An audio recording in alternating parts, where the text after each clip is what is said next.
The advice and opinions expressed by the host of Autism Live and her guests are meant solely as suggestion and should not be in any way construed as child-specific advice. The Center for Autism and Related Disorders advises working with a board-certified behavior analyst who has experience with autism before starting any intensive behavioral intervention. Any choices you make in determining your child's treatment are completely at your own discretion.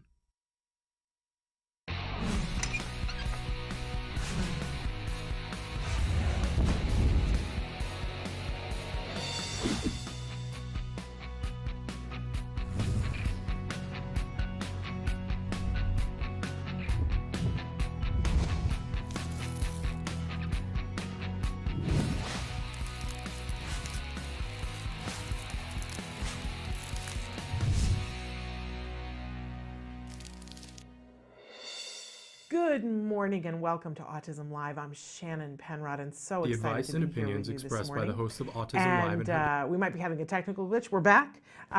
It's all good. It's a gremlin kind of morning.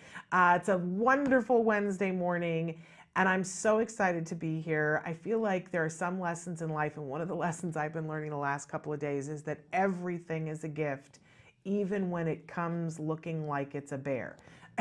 Everything is a gift. So we're going to take everything today and look for the positive in it because we're here, we're above ground, we're breathing, and it's all going to be good. We've got a big show for you today. I'm really excited because it's Wednesday, and you know, one of my favorite things about Wednesday is when we have Dr. Doreen Granpeesheh here to talk with us and with you and to answer your questions. She is here this morning. And so we're going to have her join us in just a second answering your questions. Then later on today, Nancy Allspot Jackson is here with me, and we have a wonderful guest who is here to talk to us about art and autism and how these things go together. I know that sometimes we get so involved in, we want to make progress that we sometimes leave out the fact that there's a big whole world that can help us to make that progress, and art is one of those things. So we're going to talk about that, plus we've got some really amazing in the news stories for you and ever so much more. I do want to remind you that this entire show is meant to be interactive. We love to hear from you. We love to know your thoughts, your feelings, your questions, your concerns. The fabulous Samantha is going to show you some of the different ways that you can connect with us. So take a look at this list while I remind you that our homepage is autism-live.com. When you go there, click on the triangle that is on the computer screen. That starts the live show or the most recently recorded live show. And to the side of all that is the live feature. If you put your cursor in the box that says your question, all you have to do is type and hit enter, and it shows up here, and we can have conversations with you that are completely anonymous. There are other ways to send in your comments on Facebook and on YouTube, and we're all updated again on Roku, so want to make sure that you guys know, be watching us on Roku. You can be doing that again. There was a little glitch in our system, but it's all back up there. Take a look at what Samantha's got there for you. Really cool. We are always on iTunes, and you guys can choose if you want to watch on iTunes or listen on iTunes. Just make sure you click whether you want it audio or video. I do want to say that we have a new website coming in just a couple of weeks, and I'm really excited about it. I think you guys are going to be thrilled about it. A lot of you have written in and said, I see you've got all these videos, but I'm having trouble searching by topic. I love Ask Dr. Doreen, but I want to know specifically about teenagers who, spit on their hands. How do I find that topic? And it's all coming. It's all coming. We're weeks away from it. I want you to know you have been heard. We were already had Vulcan mind meld. We were already on it and making it happen. It's all happening. So hang with us a little bit. In the meantime, if you want to search by topic, just Google Ask Dr. Doreen, and on a card website, there are topics that you can search. You find the topic heading, and then you find the questions underneath. If you put your cursor on the question and click it, it takes you directly to it. You don't have to fast forward, rewind. There's so much information, we had to consolidate for a way that you guys could search it. So it's all there and coming. Okay. I don't want to waste any more time because we have the fabulous Dr. Granpeesheh with us for a segment that we call Ask Dr. Doreen. Dr. Doreen Grand-Pichet is the Dr. Doreen is an expert in autism. Doreen Grand-Pichet. Dr. Grand-Pichet. Dr. Doreen Grand-Pichet. Dr. Doreen Grand-Pichet is a visionary in the field of autism. Now you can ask her questions on Ask Dr. Doreen.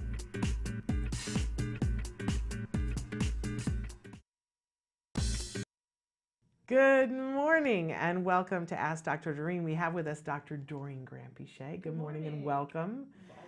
It's always a thrill for me to see you here. So I love my entire week better when I get to see you on Wednesdays. That's so kind of you. It's the truth, though.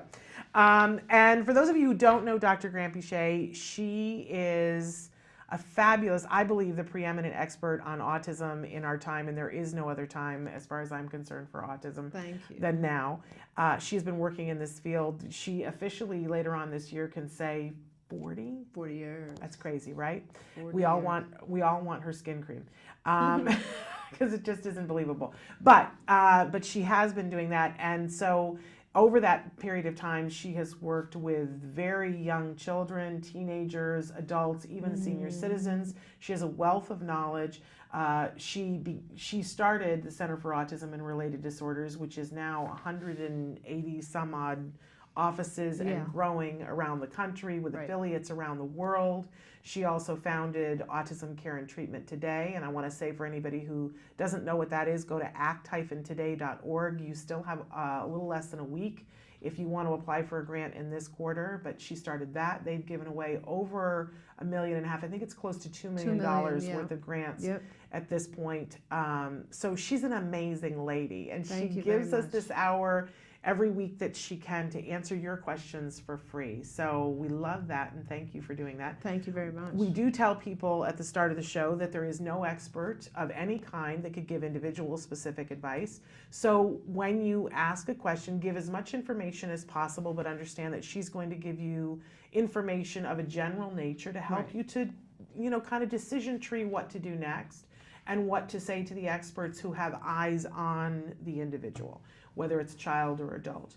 And we welcome questions from everyone. So I wanna launch in because we have a lot of things to talk about. The first question that I've got is, I have this question: with the 10-year anniversary of me getting diagnosed with Asperger's, there were some of my teachers in the beginning who didn't get to see progress that I have made over the years. My question is it a good idea?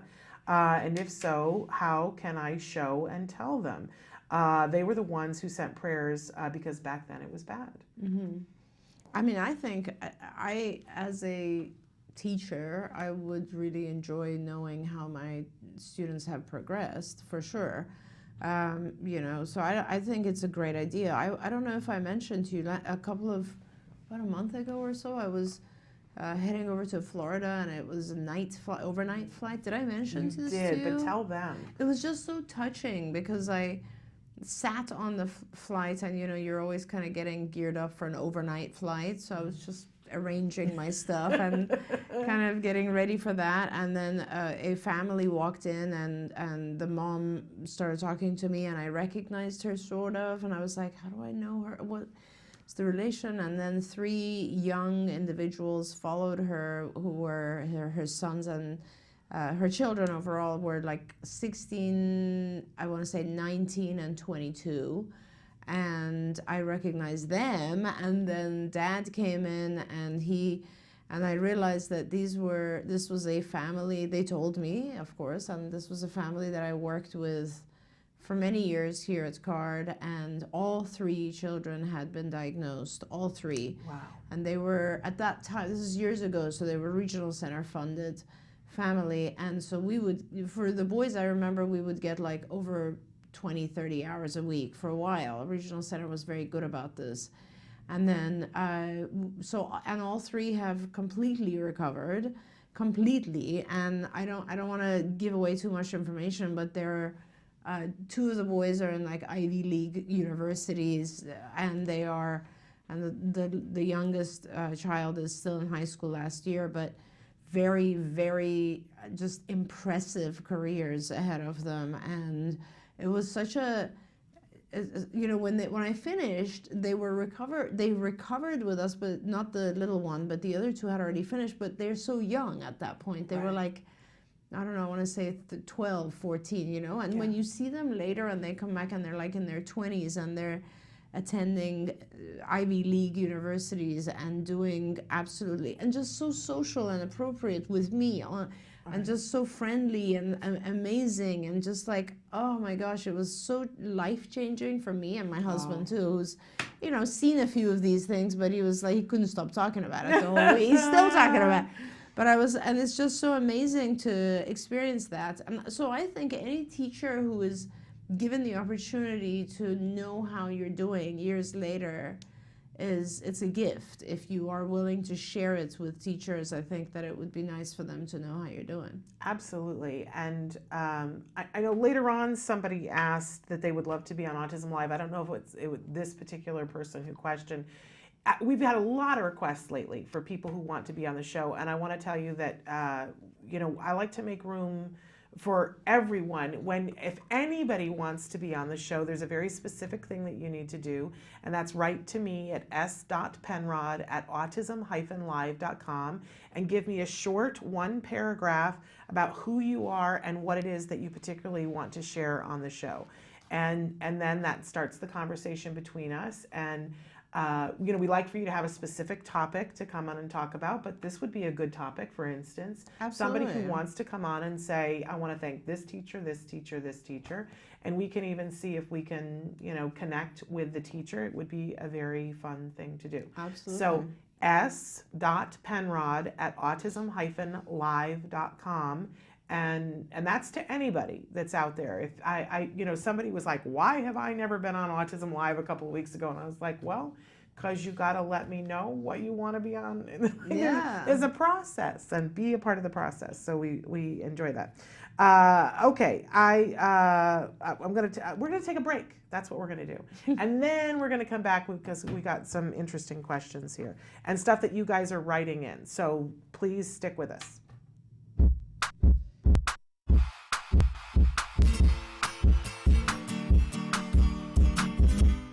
Welcome back, everyone. It's the beginning of a new year, which means the possibilities for new beginnings and starting new traditions. So I figured for the month of January, we should make a calendar for our kids to use. The focus of this project will happen with your children after it's completed. All you need to do to make the calendar is to go to facebook.com/autismlive to download the template I've already made for you guys. And then the other materials you'll be needing are a scissors and some magnets, which is super easy to find at your local craft store. Once you have your printed templates and you have your magnets, all you have to do is just take the paper and then assemble it onto the magnet. It's super easy. And then cut out all the shapes. That part is a little bit more tedious, but once you have that done, you're gonna have a calendar that you can use all year round for years to come. So let's get to it. Why is this calendar so cool? Well, first thing, it's that everything is completely modular, like I said before. So you can have your kids practice naming the days of the week and putting them in order. You can even ask them questions like, what month comes after January, for instance. Other things you can do with your child is having them, you know, label the different seasons and then assigning the seasons to the correct months. So there's different ways you can use this based on your child's skill level. And what's cool about this calendar is as your child grows, so is the use value of this magnet calendar, because you can focus on more abstract things with your kid as they develop and work on simpler things with them when they first start working with it. And this is something you can always do every day of the week because the days change, right? So there's always an opportunity to visit the calendar and to use it in your daily lives. And these are just a few examples of the kind of activities you can do while playing with the magnet calendar. I hope you enjoy this activity, and I look forward to seeing you next month. Until then, craft on. Can you see me flying by your side? Hey, I'm Candace Cameron Bure. Tom Bergeron. You're watching Autism Live. And you're watching Autism Live. And you're watching Autism Live. You're watching Autism Live.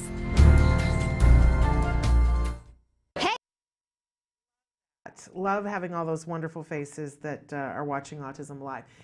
Good job, Samantha. And we're back here with Ask Dr. Doreen. Dr. Doreen Grant-Pichet is here answering your questions. We're having lots of interesting gremlin things happening today, but we're here and we're excited about it. There's a note that somebody had written in and said, "Hi Shannon, not really a question, but I have a compliment. I just recently enrolled my 3-year-old son in CARD ABA program. The Good Doctor is my most favorite show on TV these days, so I watched your wonderful interview with Kobe Bird. Between folks like yourself, TGD, not sure what that is. Oh, The Good Doctor. Hello. And Kobe, I've been given hope and excitement for the future of my son, so thank you for all that you do." First of all, I want to say thank you. We love The Good Doctor too, and have loved getting to meet some of the people who are working on The Good Doctor. We have so enjoyed that our good friend Kobe Bird was featured on the show, and that we had an opportunity for him to come back on the show and talk about that experience. And I love that you appreciated that interview, because I took a lot of heat. I'm still taking a lot of heat on that interview, that, and it's totally justified, that many people have written in and said that I did not give him enough opportunity to talk because I'm a mom, and I was so excited because Kobe is a friend of the family and I talked so much of the time. So we have to have Kobe back, and I'm going to put tape on my mouth and just let Kobe talk because I heard what you said. A lot of people were very fatootsed at me that I did not let him speak because he is such an eloquent speaker. You're absolutely right. But I'm most especially happy that all of this has gotten you in with CARD. I just, you know, I know that they didn't ask a question, but I would love it if you would just talk about what happens when a 3-year-old comes to CARD and what's possible. When you get in at the right time and at the right amount. That's the other part of this equation. Right. So talk about what the prescription is. So, you know, it's and we all will go through, you will experience some difficulties, and so will we. And those are just kind of logistical difficulties, and they have to do with things like making your child's schedule and making sure your child gets all the hours that we recommend, and getting your child's hours reauthorized. And these are all just kind of like logistical issues, which honestly we have no right to complain about, because years ago nobody even had funding. So being able to be in this position is wonderful. Now that you're in, our goal will be to increase hours, and hopefully your child at 3 is getting a full ABA program, which means 40 hours a week of ABA or somewhere close to that. It is very, very hard for us to convince insurance companies that it's important to keep these intensive hours for the young children, but for the first 2 years, it is easier. After 2 years, it becomes much, much harder. So the one thing I ask for you as a parent is, please dedicate yourself to this program as much as you can. It makes a big difference if you're dedicated to the program and versus not, because parents who are serious about the program, who are dedicated to the program, do 2 things differently, or a few things actually. They never cancel. So you never cancel a session no matter what else is going on, because really nothing else is more important than your child's ABA program right now, just for the next couple of years. Second thing is that if we cancel, if our therapists cancel, you will be very proactive about it, and you will tell the supervisor and the operations manager, and they will be talking to the therapists. And we have a very detailed process for actually sort of writing up therapists who cancel. We highly, highly reward therapists who don't cancel. So we're on your team in that regard, and we really want our therapists to be dedicated to your staff, to your child as well. The next thing is that if you are dedicated to the program and committed to the program, you will learn as much ABA as you can. We have a fantastic parent training program, and it takes a ton of energy from us to convince our parents that it's important for them to get trained. So please, please get trained in all the areas that apply to your child. We will offer you all sorts of training, in-home, video-based, live. You can talk to senior supervisors. You have sessions set up with your supervisor. Please get trained. It's really important for you to follow through with the therapy that the individuals working with your child do, and then they will follow through. When you do that, then you're just increasing what your child learns, and that's what it's all about. It's really about what can we teach in the period of time that we have your child, because all the behavioral stuff goes away. The challenging behavior, it goes away as your child learns how to communicate. So when we teach the child communication and social behavior, language, etc., the child's challenging behaviors just fade away because the child is no longer frustrated. So what becomes really important is, when 5 o'clock or 8 o'clock or whatever comes and the therapist is done and leaves, you can take those same techniques and apply them to your child so that they will continue to get therapy for all purposes around the clock.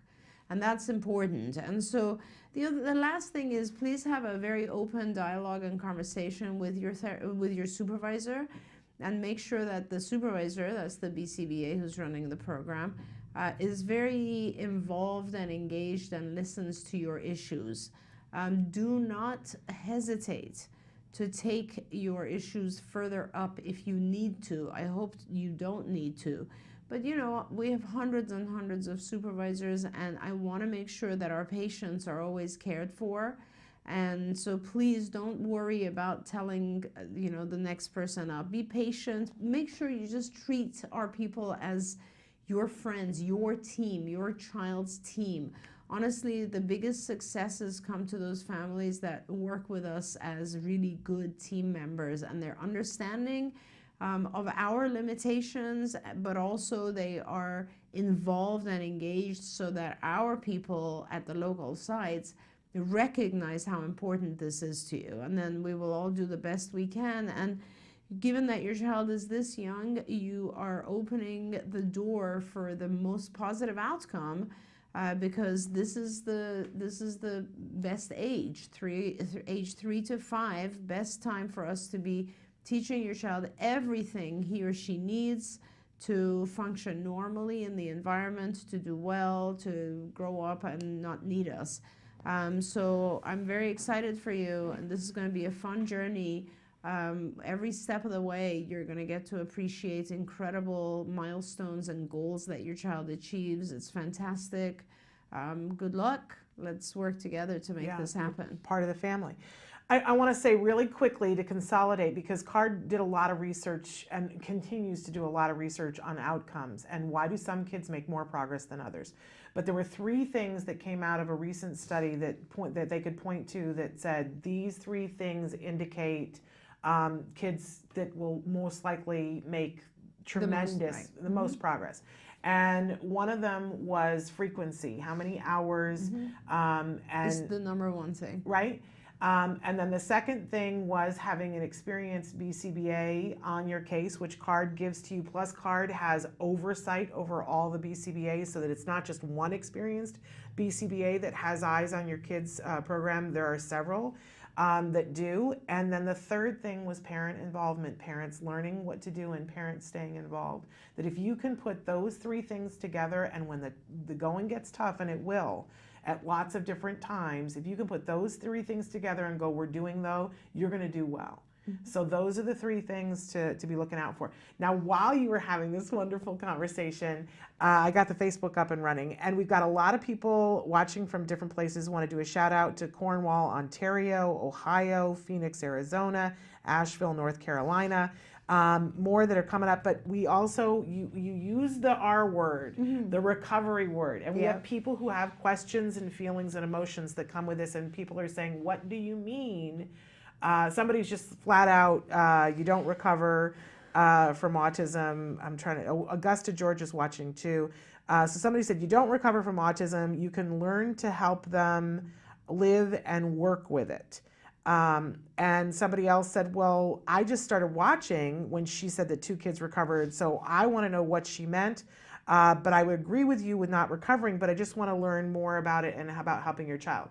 We know that words have so much meaning for people, that we attach meaning to words. And sometimes when people use the word recovery, people have emotions. So let's define what you mean by it. But I want to first ask everybody, I had to at a certain point, you got to open your mind to possibilities. Right.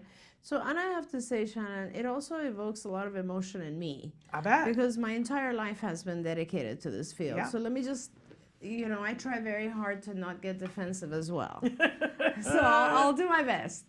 Because there's one group of people that I absolutely have no right to disagree with, and those are the folks who have a diagnosis themselves and are in some way find that word offensive.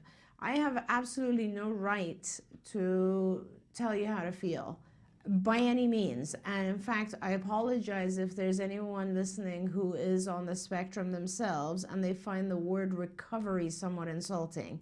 I don't understand it, but I respect it completely because it's your world, it's your diagnosis. I have no right to make any comments about how you feel about a particular word that somewhat defines who you are. So I get that. That population aside, if you are a parent and you do not believe that an individual with autism has, not every individual, but that some individuals with autism have the ability to become absolutely 100% recovered, and I mean that.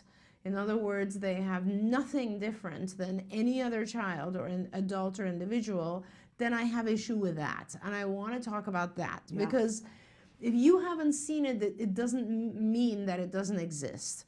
Now, I have, and I would recommend that the first thing you do is that you go, and I will define it, I'm happy to define it, and I will talk about it for as long as you guys want. But please don't imply that my entire life and the life of thousands of individuals who have worked in this field has been useless. If we didn't recover kids, there wouldn't be insurance funding for this right now. Let's just start there. Yeah. You don't get insurance funding for things that are just remedial. You get insurance funding for things that are classified as medical necessity, which means it's a life or death type thing. It means it's the difference in your child's outcome altogether. So this is no joke, and it's not a matter of my opinion either. Back in the 70s and 80s, when we used to do therapy, recovery was published in 1987. The first article that published recovery defined it, and that study, I will go back and talk about, was a study that came out of UCLA where I was on that project. And basically what it was, and this was published in 1987, the studies showed that we had 3 groups of children. The first group received 40 hours of one-to-one ABA therapy from us at UCLA in the project that was called the Autism Project. The second group received 10 hours of the same therapy from us again. The reason they received 10 hours was because they lived too far away from UCLA and we could not access them on a regular basis. They were very far. They were like an hour drive. And our therapists at UCLA couldn't go out there that often. Okay, so they received 10 hours a week. The ones that were closer received 40 hours a week. And then there was a third group which received 10 hours a week of a different type of therapy from the other side of UCLA, which is now called Semel Institute. Back then was called Neuropsychiatric Institute. And that was sort of a different, kind of an eclectic approach. After 2.5 years, the result was that 47%, half of the kids in our intensive group had recovered, as opposed to 2% in the other 2 groups who received 10 hours of therapy. Now, what is recovered back then? How did we define it? The way we defined it, it was 3 different criteria. One was that there was a normal IQ. So these individuals were tested on intelligence tests. We tested them before beginning intervention and then after 2.5 years to 3 years of intervention, and their IQ was normal. Normal means it was around 100 points. What else did we do? We also placed them in regular education first grade, and they were there in regular ed without any assistance. And this is, we're talking back in the 80s, okay? So that was the second criteria. The third criteria was an independent psychiatrist would remove the individuals, like would see the individual and say, no, this person doesn't classify for autism. Okay, that is how we defined it back then. Now, how do we define it now? Like, so many years have gone by and we've learned a lot more about autism, and we've seen different gradients of autism too, by the way. So the way that I define it, and the way that we have now published on it multiple times, by the way, we've now also published on, we had a publication that looked at 34 of our kids, I believe, and we went back and we checked not only their IQ, but also adaptive testing. So that's called the Vineland Adaptive Behavior Scale, VABS. These are all standardized measures, by the way. These are not measures that we've just made up and said, oh, they work for us. This is how any child would be tested. So the adaptive measure looks at things like daily living, socialization, communication, etc. And all of these children get to the level of normal. Normal, which means they are indistinguishable from their peers. Indistinguishable from peers. That's a very important term. So now when we call someone recovered, we look at IQ, adaptive functioning, social functioning, and language functioning. Those four things, as well as I even go above and beyond, and I test my kids on executive functioning and pragmatic language. We give a series of tests at the very, very end where we look at every area, and we want to make sure that the kids are really, really doing well in school. They have friends, they're doing fine. So yes, there are those individuals who still have signs and symptoms of autism. Those are not the individuals that we are classifying as recovered fully. Yes, there are individuals who will even lose their diagnosis. They no longer fit the criteria for ASD. You could say, for all practical purposes, those individuals are recovered because they no longer classify for a diagnosis. If they went and saw a doctor today, the doctor would not give them the diagnosis of autism. So for all practical purposes, those individuals are recovered. But at CARD, for research purposes, we go above that. We go above that criteria. And we do a ton of testing to prove that this individual fits right in the middle of peers, or in many cases, higher than their peers, because a lot of our kids have incredible memory and unbelievable skills. They don't lose those skills. They're just gaining, learning other things they need so that they can function in normal society. Many of these individuals not only go on to school, but they go to college. I've been around in the field long enough where I have individuals who've been married. I'm waiting for my first married couple to actually have children so we can see how that goes. But what I'm saying is that it is absolutely possible for individuals to do extremely well. Now, not every individual, and we don't know why. To be honest with you, we will start with, and the younger the child is, as Shannon said, the more hours they get. We've also shown these things.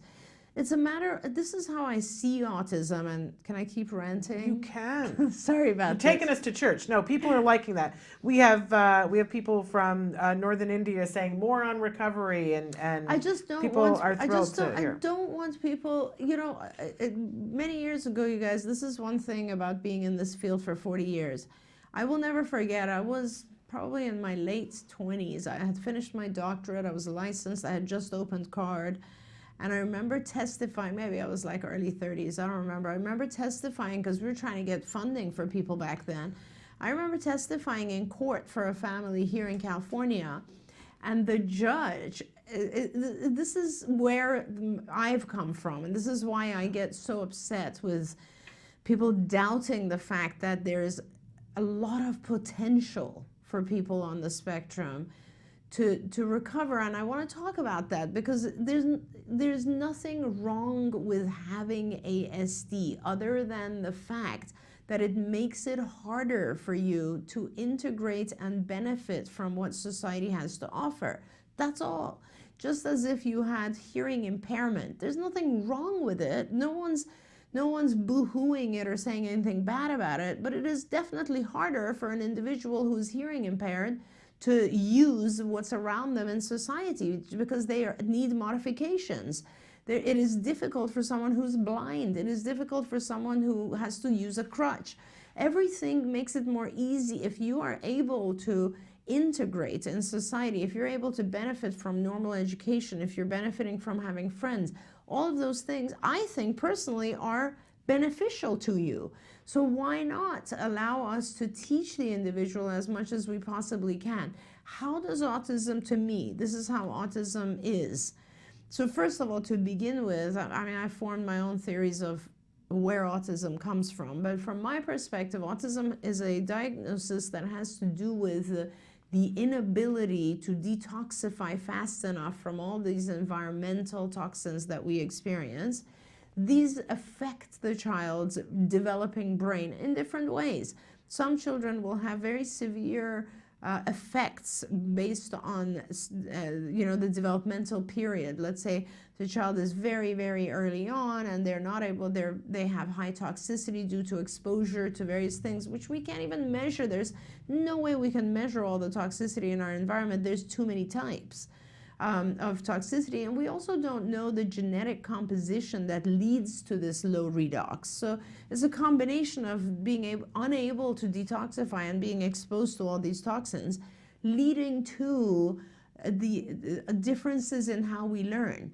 You know, I was just reading again last night another study that came out on sensory sensitivities. To me, this is really about the sensory input, because if you look at a child, a young child, how do they learn? They learn by the things they see and hear and sense and so on. This is how we all learn, right? There's so much we have not yet learned, and we're beginning to now learn about how individuals with autism see things.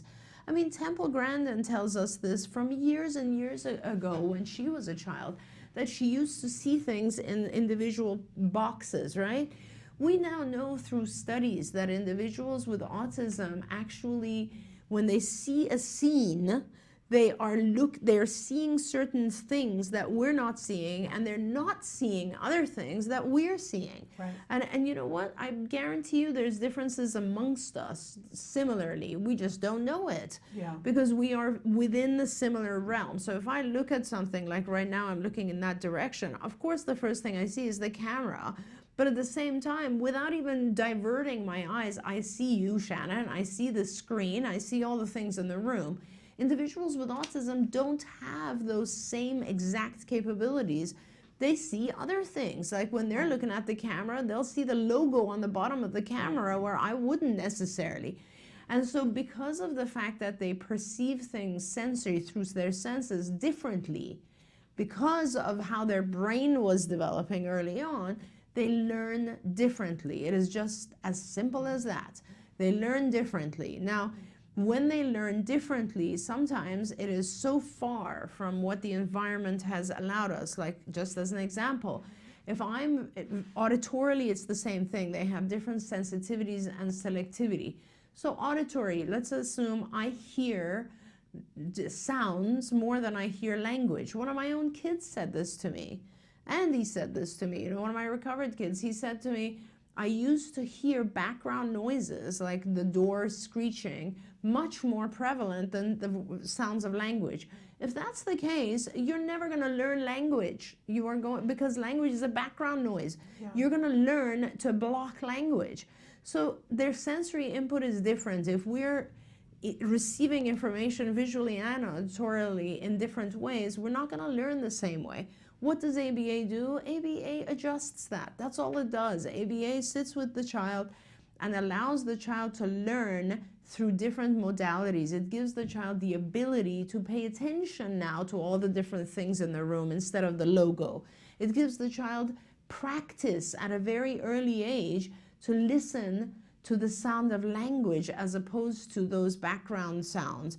So ABA corrects or redirects the learning of the child and intensifies it, because a lot of our children, you start at 3, I'm happy. If you start at 2, I'm even happier, because the child's learning has gone awry. The child is learning things like that little logo, like that background noise, and the sooner I get them, the more I can teach them. Yeah. Now, if I have a 3-year-old, I have 2 years, 3 years where I can teach the child everything they need to reach the normal functioning of a 5 or 6-year-old. I will do my best to do that.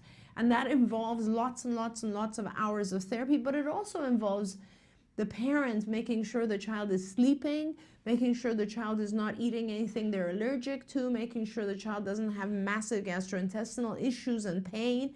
Because the more comfortable the child is, the more ready they are for learning, the more they're sleeping, the more healthy they are, the more they will take in. And the more they take in, if we all work as a team, the individual is taking in all this stuff. There's no question in my mind that individuals with autism can learn. That's the key to it. How much can they learn? It just has to do with how much practice.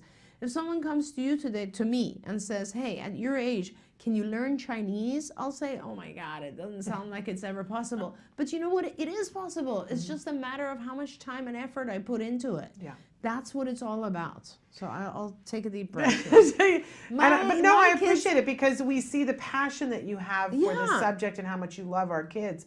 I just want to say as a parent that, you know, so often when we're at like a walk or something like that, a parent will bring up a child and say, can you, at one of the last walks we went to, a dad said, can you explain to my daughter who's 10 what autism is in her little brother? And I was like, oh my gosh, okay. you know, rolling up the sleeves, like, how am I going to explain this to a 10-year-old? And what I said to her was, you know computers, right? And she said, yes. And I said, okay, there are some computers that are Macs and there are some computers that are PCs, right? And she said, yeah. And I said, which one do you like better? And she said, well, I like this on this and this on this. I said, okay, there are brains that are Macs and there are brains that are PCs. But if all you ever did was teach a Mac PC language, it wouldn't get very far. That's really good. It wouldn't get very far. Right. So, you know, right now, but Macs are great. Yep. And Macs can do things that PCs can't do. That's right. Nobody's saying that it isn't bad. But if all you ever teach a Mac is PC, and I said, your brother's a Mac. Right. And right now, he's speaking a different language. His brain is speaking a different language. So he's getting therapy, and he's going to learn how to translate the languages. It's not going to change the fact that he's a Mac, right? But he is not going to be held back by the fact that you speak a different language. Absolutely. I mean, Shannon, I experience this a lot of times myself when I'm learning different languages, right? When I was learning German, I remember that, like, in the beginning, I would be in Germany and people are talking and I'd be like, okay, I got that word, I got that one, but this is way too hard. I'm just going to do my own thing. And I'd find myself becoming more and more isolated, not isolated because I'd be going out with my husband and his family, but it was more about, like, I just would kind of, like, my brain would start floating to other topics because I couldn't understand what's going on around me.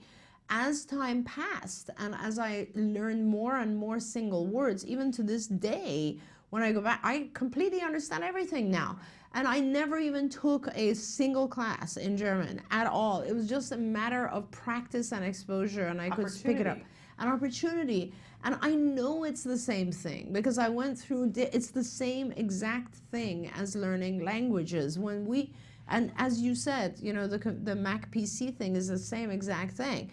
We, as kids, our kids are amazing. Sometimes I'll see children who are like 5 years old and they're still the sweetest human being ever. They have no aggression, yet they can't communicate at all. And I think to myself, oh my dear Lord, how is this little guy not getting aggressive? How is this guy not getting ticked off because no one understands him?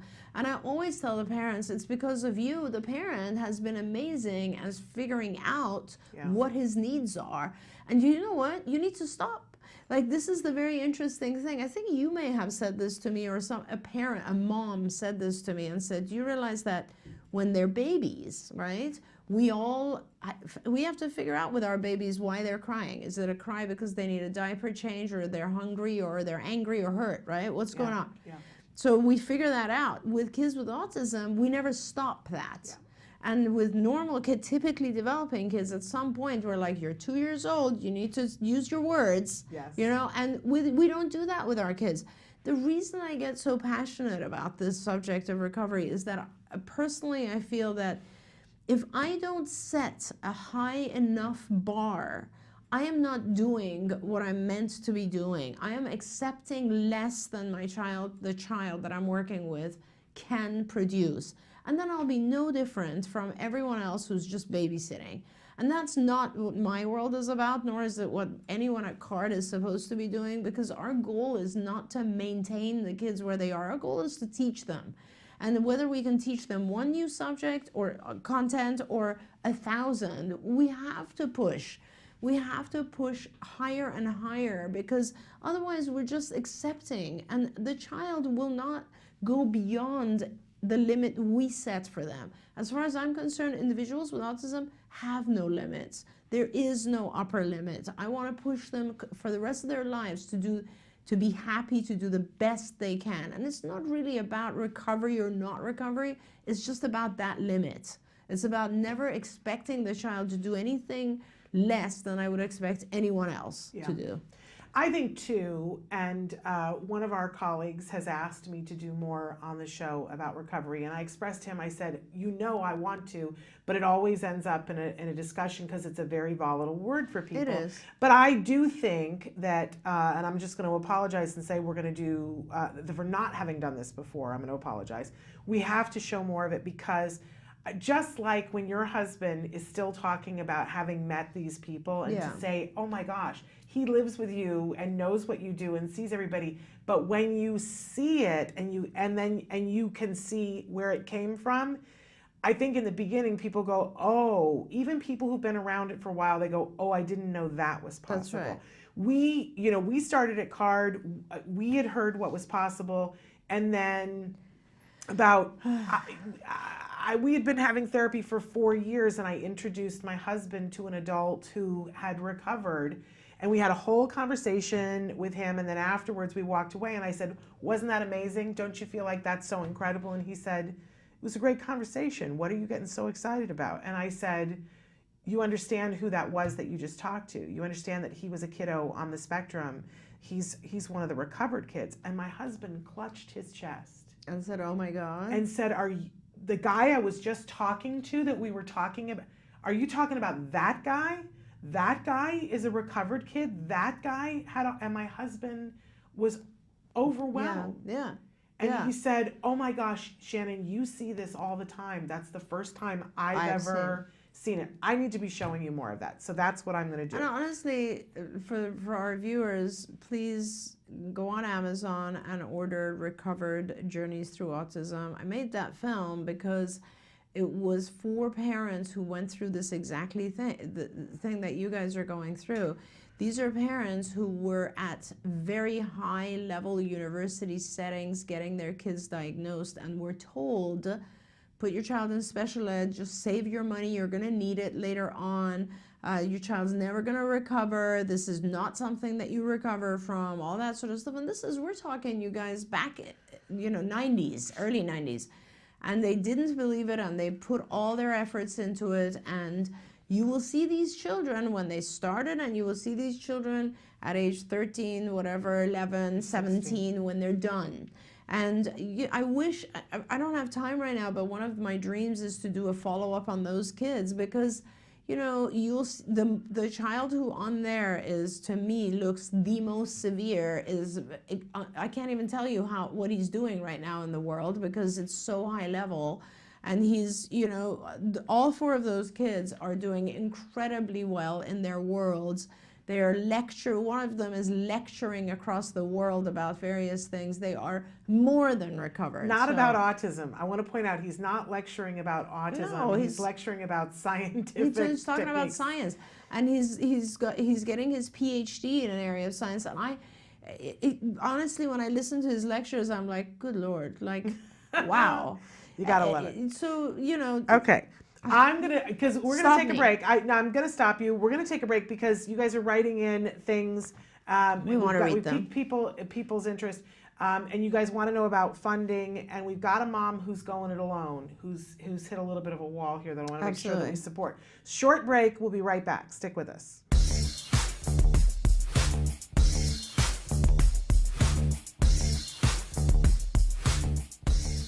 Parent-to-parent token economies are a great way to get to good behavior with your child. So first of all, let's talk about what is a token economy. It's just a visual representation of reinforcement or a reward that's going to come later on for behavior that you've done now. So I've got a couple examples here of token economies that I want to show you. But one of the most important things to remember with a token economy is that it's essential that whatever the child is working for be meaningful to them. So here, this is a two-part token economy. I've got a list of things for the child to pick from, to pick what they want to work for. So the child would pick off the one they want, put it on their other token economy, and you can see it says, I'm working for a play date. What a great thing to work for. And as this child progresses through their day at school, every time they do a task and they do a good job, they're going to get a token to put on this token economy. And we've got a rule in place for them that says maybe you have to get 3 tokens in order to get that reward, which today is a play date. And as the child gets better, we're going to make it harder and harder. Maybe next week it's going to be 4 tokens to get the play date. This is another token economy here. This is a task completion token economy, so every time the child completes a task that there's a picture of, they can peel off a token and put it on to demonstrate that they have completed that task. Again, it's essential that they get a really wonderful, meaningful reward for having gotten these tokens. Using a token economy can be much simpler than this too, because you can download them to put a free app on any one of your devices. Right here on my phone, I've got a free app, Easy Kid Tokens, and when my child does a task and completes it, and he can specify what the stickers are. In this case, it is a ladybug, and when he gets 3 of them, then he's going to get his reward. This is a really simple way to take something with you when you're going on an outing and make sure that your child is staying on task and getting rewarded for the things that they do. It leads to good behavior. One of the most frightening things there is when your child wanders away or elopes. Hurts my heart when I see those baby pictures of my child. Are all moms like that? Do you go, oh, like it's just pain? But anyway, we're here with Dr. Doreen Granpeesheh, and she is answering your questions in real time. We had a lengthy discussion about, I think, good things. One of the things that somebody wrote in and said, but what's the cost of the program to get the help? Because she says, we see so many times that there are programs to help our kids, but they're all, you know, double dollar signs. And that's certainly true with ABA. It is definitely true because it's very human intensive. So, you know, I will never, for every hour you need a therapist, and the price of therapist is going up because credentials are increasing, which means they have to get more and more training. So it is very expensive. And yet the cost of what insurance will pay sometimes is going down. Yes, which it is not the way things should. They want more credentialing and they want to pay the people less. It's gone down a third over the last like maybe 5 years. And yet they want more credentialing, more time spent, and so that equation is hard for everyone. It's very hard for providers. It's incredibly hard because we have to cover all of their overhead costs as well. But anyway, for a parent, you have to, if you are able to go to a state where there is insurance, which now we have, how many states do you know? 40? We are 3 away from being fully 50. Yeah, so we're really almost there. 47 states have mandates. Most of these mandates are pretty good mandates, and therefore that means your health insurance should cover it. Medicaid covers this.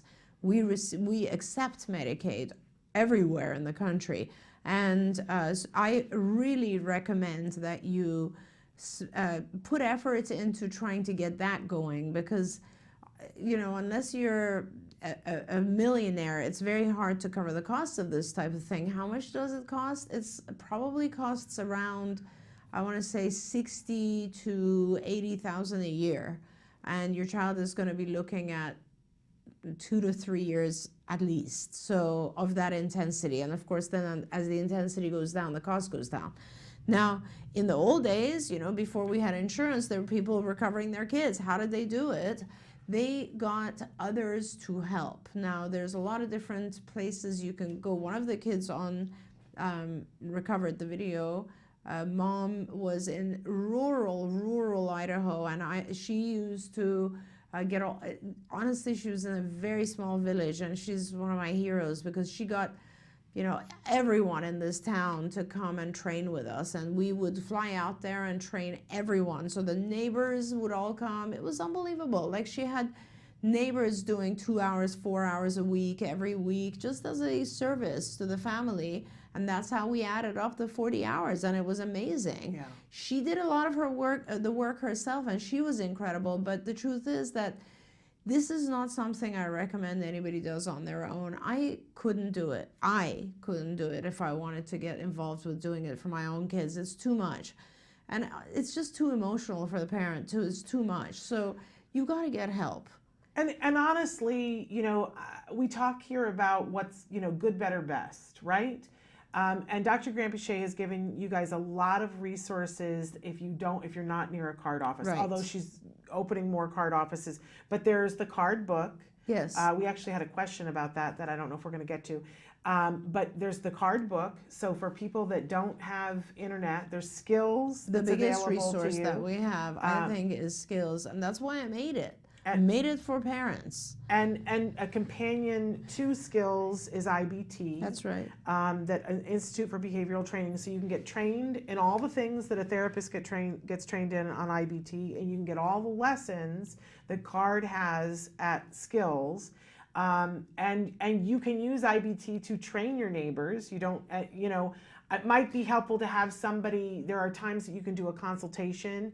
But you can become a registered behavior technician. You can become a board certified autism technician through IBT, and your neighbors can, and the local sorority can, and the Kiwanis Club can. And the cost of it is incredibly low. I don't know exactly what the full training package costs, but honestly, it's got to be less than $500 or Yeah, something. It's not that much.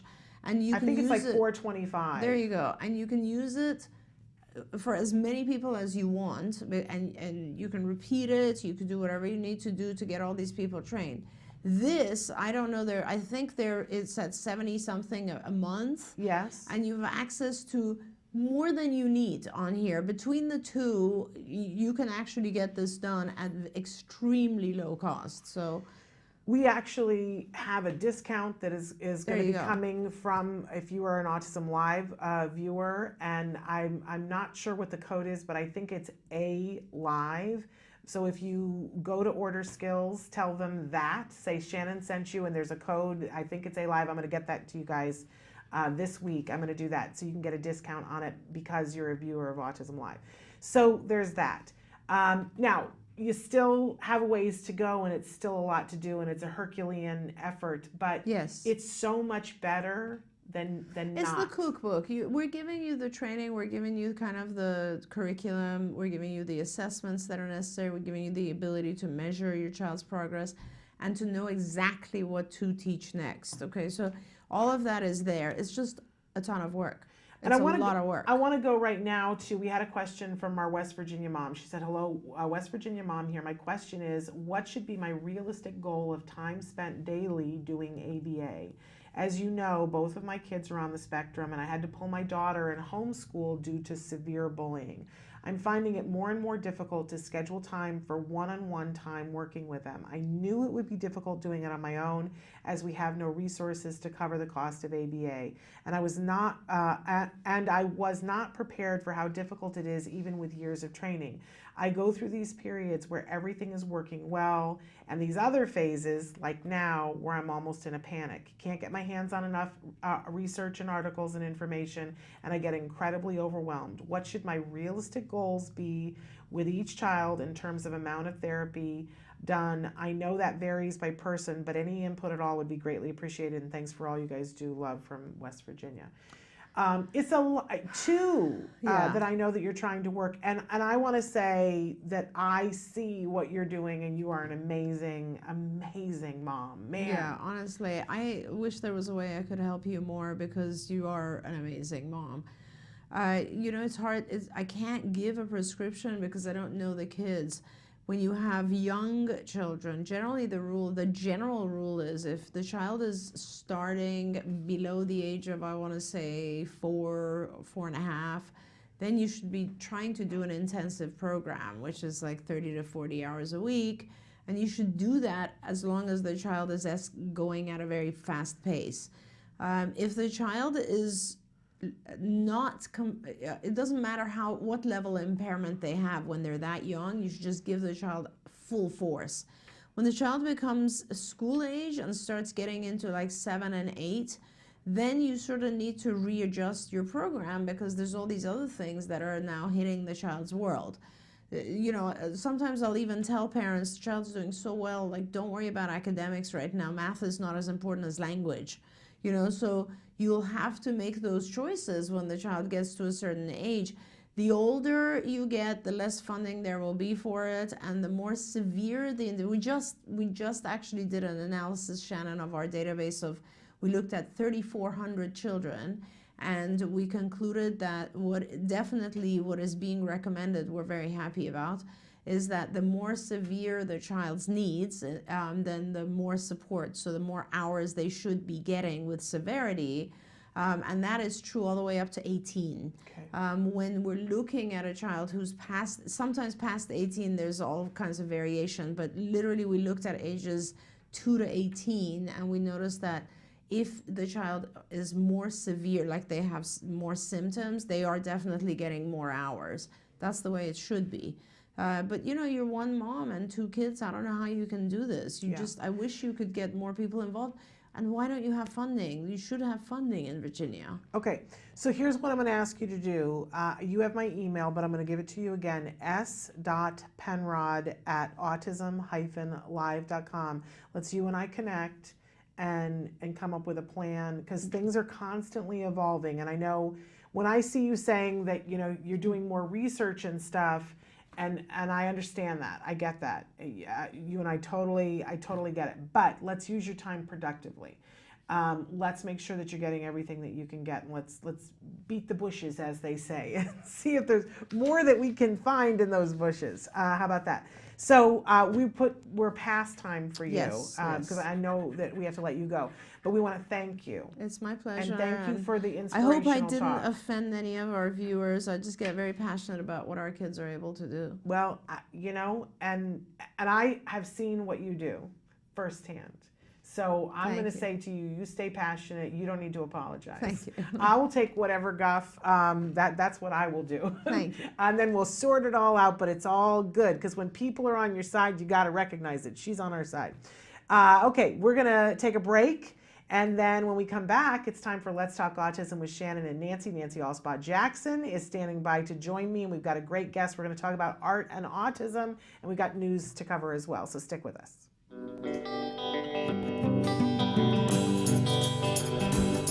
I know a cute little blue-eyed boy, and his name is Jack. Jack Riley. He got a big, warm, blue-eyed soul that makes your heart beat fast. I say Jack, Jack, Jack is my buddy. Jack, Jack, Jack is my buddy. Everybody around is so down with Jack. The silly bodies consist of him like running up, bumping up against people, objects, when he's tensing. So we implement the rule that he has a certain number of happy faces he has at the very beginning. He loses them every time he engages in that behavior. His motivation is to at least have one at the end of the session, and then he gets to have his preferred activity or treat that he only gets if he's able to maintain at least one happy face. This is a response cost, so he can't earn them back. He only loses them. So why is Suzanne laughing at you? Because he said Because something. I said something funny. Because I said something Jeff Riley. funny. Okay, that's one. Because I said something funny. Because I said something funny. There you go, but why did I take a happy face away? Because you were, look at me, because you were tensing, okay? So no tensing. I gotta get my smelly back. My knee thing. We don't get it back. You can have a nice calm body and then you won't lose anymore. You're doing so good so far though, Jack. Look, you have 4 left. Today we're gonna go into the library, okay? And there's some rules that we have to follow in the library. So you have to stay with Dad or Miss Suzanne or Miss Jessica in the library, okay? Or Mr. Crowley. Or Miss. And what kind of voice do you have to use in the library? Do you use a loud voice or a And safe. Good job. You whisper, okay? And there's books there, there's computers and toys in there, okay? Hey, look at me. If you want to touch or look at anything, you have to tell Dad, okay? If you do a good job and you have a nice calm body to do listening and you have at least one happy face, what do you get? Your iPod. That's right. That is at home. It's in my pocket. I have it right here. Okay? So go with Dad, hold his hand.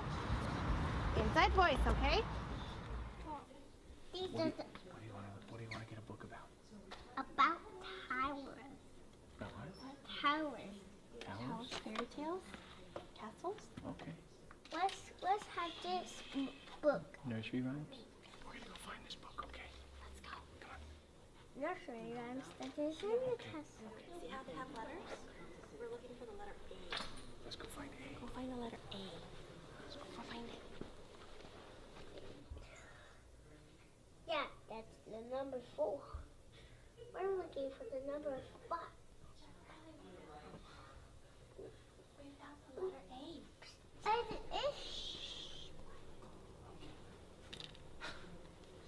this is the. You want to get that one? Do you want to read get that? that one and bring it up. Let's go upstairs, please. You're doing good asking, buddy.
Good morning and welcome to Let's Talk Autism with Shannon and Nancy. I'm Nancy Oswald Jackson. I'm Shannon Penrod. Hi, Shannon. How are you? I'm good. How are you? I'm getting there. It's been an interesting day. It's an interesting time we live on. Yes, it is. It is, isn't it? Lots going on. We got a great guest who's going to be joining us in just a little while. Talking about art therapy and autism. Yeah, and I had mentioned before that so often when we're talking about therapies, and sometimes we talk a lot about ABA here on the show, but I always like to remind people that's not to the exclusion of everything else. Right. ABA is about using things that somebody likes to get them to learn other things, and sometimes the arts are in fact the way to do that. Mm-hmm. That we see that a lot of times young people respond. I just hate it when people go, well, we're only doing ABA, so we're not doing this. Yes. And sometimes people will look down their nose at things like equine therapy, Mm-hmm. or art therapy or whatever, and I never understand that, because if somebody, look at Wyatt. I know, my son loves to paint, and we use that in his ABA program. And it's so reinforcing to him Right. that Wyatt gets up every single morning and paints. That's He starts his his day that's the painting, first thing he does. and usually when I've seen him, he ends his day Mhm. with time.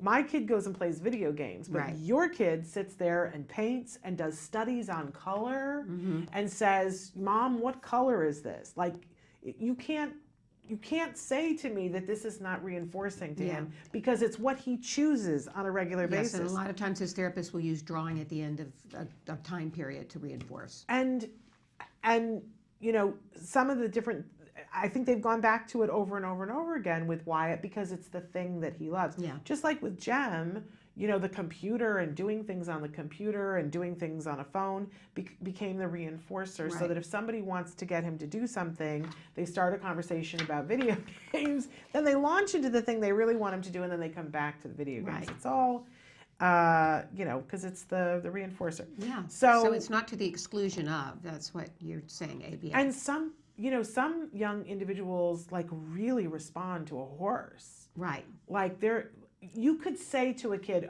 like for instance, I've been slouching this whole show, and you could say to a kid, well, we want better posture because it's going to help with the handwriting. So sit up straight, sit up straight, sit up. We can yank, but if a kid likes horses and you get a kid on a horse, they have to sit up or they're going to fall off. And suddenly the kid is working on core strength and you're not this, but it's happening. Plus which they're learning a whole bunch of other stuff.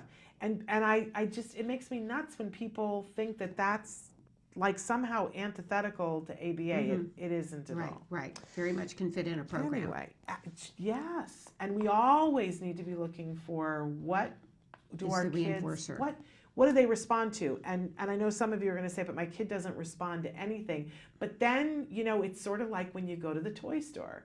And I say this all the time on the show. I would take my kid to Toys R Us and I'd put him in the cart, not in the basket part. I'd put him in the front part. I'd put him in the back part and I would start shoveling toys in and I would tour the whole store and keep throwing toys in. And he would play with one thing for 3 minutes and then he'd toss it out. I'd take it, put it back on the shelf. And we tried 1 million toys. And the one that he stayed playing with, well, that's the one that I bought. We used to take my son to, they had, here in Los Angeles, they have orchestral petting zoos. Oh my gosh. Orchestral. So you go there and they have all these instruments lined up for kids. Oh. And they have one in Pasadena once a month, and the kids get to go, they stand in line a little bit, but they get to go up and they get to play a tuba, and then they get to go play the violin, and then they get to go play the clarinet, and they get to try the instruments. It's so exciting. Like I get goosebumps thinking about it because I was like, can I get in line? It's just for kids. Right. But to be able to go and try and see if they like it, and they would always have and is that how Jim learned he liked a certain instrument? He liked them all. But we loved going there. Once a month they would have this and we would drive down to Pasadena for it. They would have the petting zoo and then they would take the kids all upstairs and there would be some sort of a art program, like it might be dance, it might be storytelling, something. And it was, we loved it when he was little. It was a cultural thing, not for autism. And sometimes we didn't make it through the whole program because he would sensory, let us know this is not happening for me. Sometimes we took therapists, sometimes we didn't. But it's those kinds of things that you look for to say, let's look and see what he's interested in. But what we saw was, boy, he responds to the music. Yeah.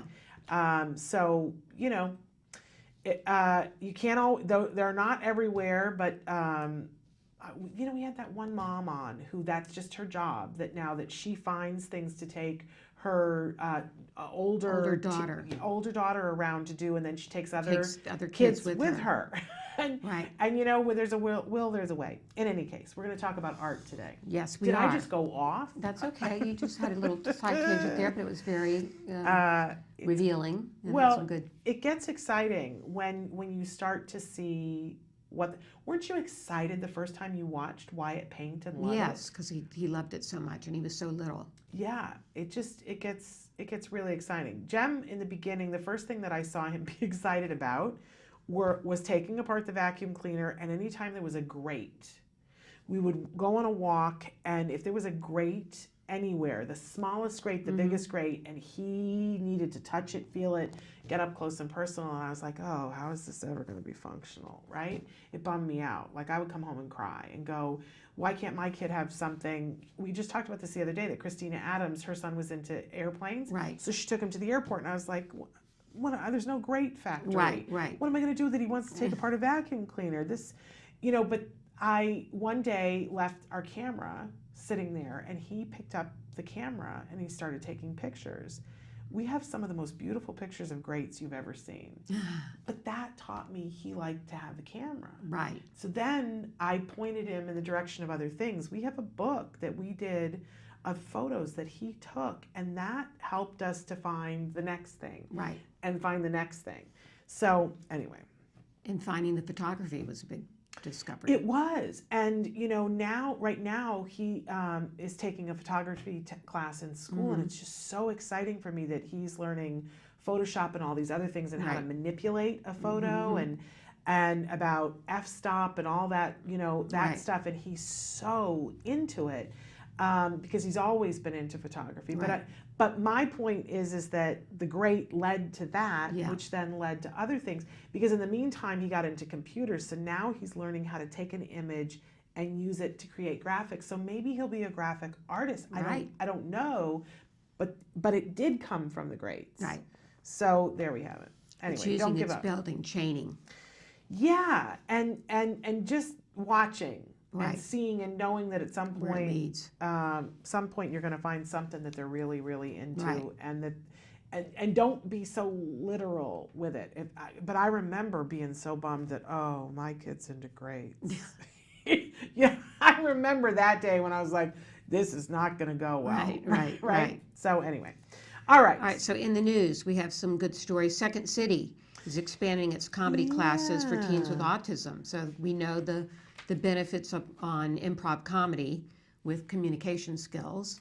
So this is going to be a great thing. I just love this. We love Second City and love that they're now creating this whole extra program. Love that Tina Fey, who's been so involved with Night of Too Many Stars, she's an alumna of Second City. So I love they've got such a great history, and that they're adding, expanding its classes and saying For teenagers that people, with autism. just what a great thing. Kudos to Second City. Hope that they make, and then that more programs like that get available in more places. We have programs like that here in Los Angeles. We have several theater companies. We have the Miracle Project that has an improv. And we actually, next Thursday, we're having somebody on from Zip Zap Zop in Richmond, here in Los Angeles, that they go into the schools and do these kinds of things. Oh, So it can okay. be a school program that you can request that your school do here in Los Angeles. And that they are part of the Spotlight program that we just featured here on the show last week, that are popping up every place. We talked about the Sense program. Right. So, these things are coming to more places, and if it isn't where you are yet, ask for it to come. That's the key. So, in any case, years ago, we did a big discussion that was big in autism news about micro movements. Yes. These little tiny movements that they were saying that they could see in individuals with autism, and more research has been done about this. And I'm not sure, we don't have on here where this recent study is from, but I want to say, it's out of Indiana University. And it was reported in Scientific Reports. Oh, there we go. Thank you for finding that for me. But one of the things that this is helpful with is that we want to find out all the different ways that an autism brain works differently from how my brain works or your brain works. And as they're seeing with these micro movements, they happen younger than we thought. Right. So maybe this is a key to how we're going to be able to diagnose much earlier. They found that every person has their own unique movement DNA. Isn't And the that use of fascinating? movement as a biomarker for autism could represent an important leap forward in detection and treatment. Isn't that fascinating? It is. That, I always talk about the fact that Jem regressed into autism. And, some people talk about how they feel like it was overnight. For me, it felt like it was a really long period of time. For me too. But when I talk about, it didn't happen until a certain point because we were progressing normally, but it's possible that if we had known about these micro movements, that we could have caught it before he regressed. Right, it's a is what I biomarker. hear. So I just find that fascinating. And then, speaking of biological markers, there's 2,000 newly discovered biological markers that could explain how autism develops. And these are markers on top of our DNA. Do you remember when we were saying that they had found 2 DNA markers, and it was so big, exciting, and then all of a sudden within a month they found 14, and then there was 119, and now they have found 2,000 new ones. Fascinating. If you want to read more about it, you can go to sciencealert.com, and they have a story about it right now, and read up about biological markers with autism. 2,000. We are getting closer. When we started the show, I said one of the things that I wanted to be a part of, that I want to be alive on this planet, is for when we phenotype autism and are able to say, and I want us to come up with all new words that don't involve autism. That you have red 32A, right? That something that, and maybe red isn't the right thing because I want it to be something that has no connotation to it already. New words that nobody can be like, well, that means this. Let's make up words. Let's say fluahala, number 32, to describe what you have, and it's these biological markers. It means that you should not eat these things, and you need this much therapy, and by the way, this is found to be most effective with what you have. We're getting there. We're really getting there. The truth is that the Center for Autism and Related Disorders has already identified 7 very specific different types of autism, and that correlate with how a person responds to therapy and the microbiome that's in their gut.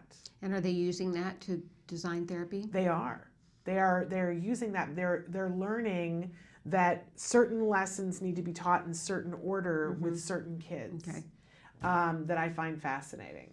And that they get more done. It was the thing that I had talked about when it came out on the show, the one that I remember from the talk that I was at, because it's my son, that there are kids who don't do well at catching a ball, that don't do well with handwriting, are a little clumsy, don't do good with riding a bike. Like each one of those tasks is harder and harder. And what they've learned is if your kiddo is having trouble with all those things, go back and work on the catching the ball. The catching the ball gets it done for the other ones. Isn't that fascinating? Yeah, it is fascinating.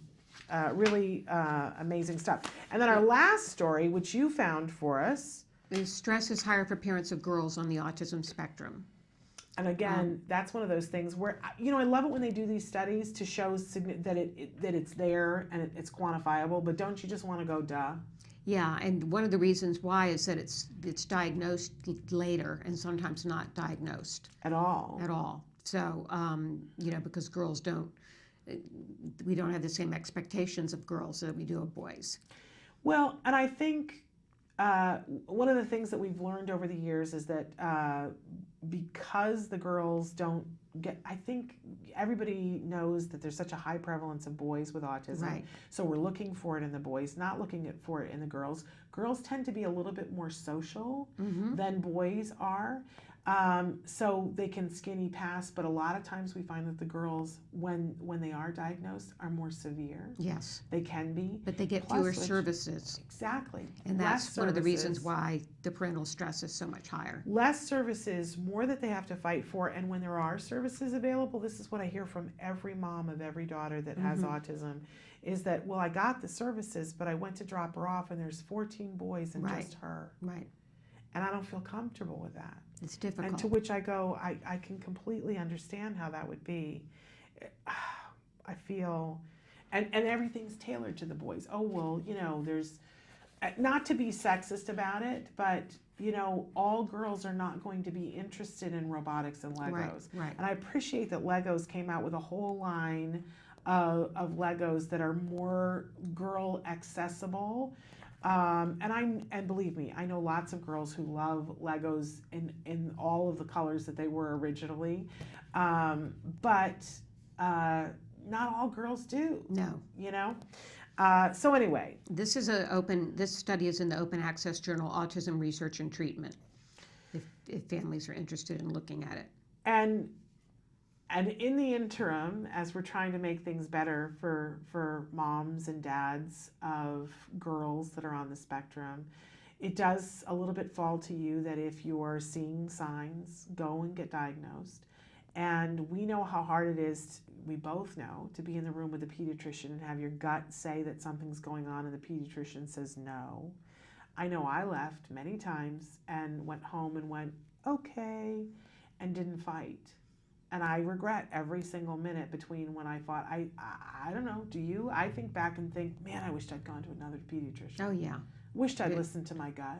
I didn't listen to my gut, and my doctor kept poo-pooing me, and that's just the way it was. And there's no glory when you finally get the diagnosis of going back to them and saying, yeah, I was right, my gut was right, it's autism. There's no glory in that whatsoever.